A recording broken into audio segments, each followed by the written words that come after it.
Passive suicide എന്ന് കേട്ടിട്ടുണ്ടോ? ജീവിതം മടുത്ത് മരിക്കണമെന്ന് ആഗ്രഹിക്കുന്ന ഒരവസ്ഥയാണ്. അവര് സ്വയം ജീവൻ എടുക്കുന്നൊന്നും ഉണ്ടാവില്ല. എന്തിനാ ഇങ്ങനെ ജീവിക്കണത്?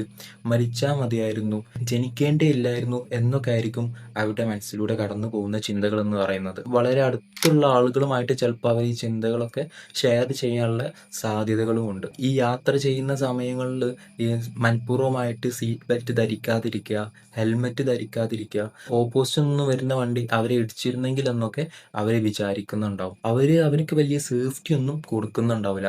ഈ ഭയങ്കര സാഹസികമായിട്ടുള്ള കാര്യങ്ങളുണ്ടല്ലോ, അതിലൊക്കെ ഭയങ്കരമായിട്ട് എൻഗേജ് ചെയ്യാനുള്ള സാധ്യതകളുണ്ട്. ആനവാൽ മോതിരം എന്ന് പറയുന്ന സിനിമ കണ്ടിട്ടുണ്ടോ? അതില് ശ്രീനിവാസന്റെ കഥാപാത്രം മരിക്കണമെന്ന ആഗ്രഹത്തോടു കൂടി പല സിറ്റുവേഷനിലേക്ക് ഇങ്ങനെ കയറി പോകുന്നുണ്ട്. അവിടുത്തെയും ഇവിടുത്തെയും സന്ദർഭങ്ങൾ വ്യത്യസ്തമാണെങ്കിൽ പോലും ഏകദേശം ആ ഒരു മെന്റാലിറ്റി ആയിരിക്കും പാസീവ് സൂസൈഡ് തോട്ട്സിലൂടെ കടന്നു പോകുന്ന ആൾക്കാർക്ക് ഉണ്ടാവുക. അവര് സ്വയം ജീവൻ എടുക്കില്ല എന്ന് കരുതിക്കൊണ്ട് നമ്മൾ ഒരിക്കലും അതിനൊട്ടും ചെറുതായി കാണാൻ പാടില്ല. സ്വയം ജീവൻ എടുക്കുന്നവർ എത്രമാത്രം സങ്കടത്തോടെയാണോ കടന്നു പോകുന്നത്, അത്രമാത്രം സങ്കടത്തോടെ തന്നെയായിരിക്കും ഇവരും കടന്നു പോകുന്നുണ്ടാവുക. ഇവരുടെ സങ്കടങ്ങൾക്ക് വില കൊടുത്തുകൊണ്ട് അവർക്ക് പറയാനുള്ളത് കേൾക്കുകയും അവരെ ചേർത്ത് പിടിക്കുകയാണ് നമുക്ക് ചെയ്യാൻ പറ്റുന്ന കാര്യം എന്ന് പറയുന്നത്.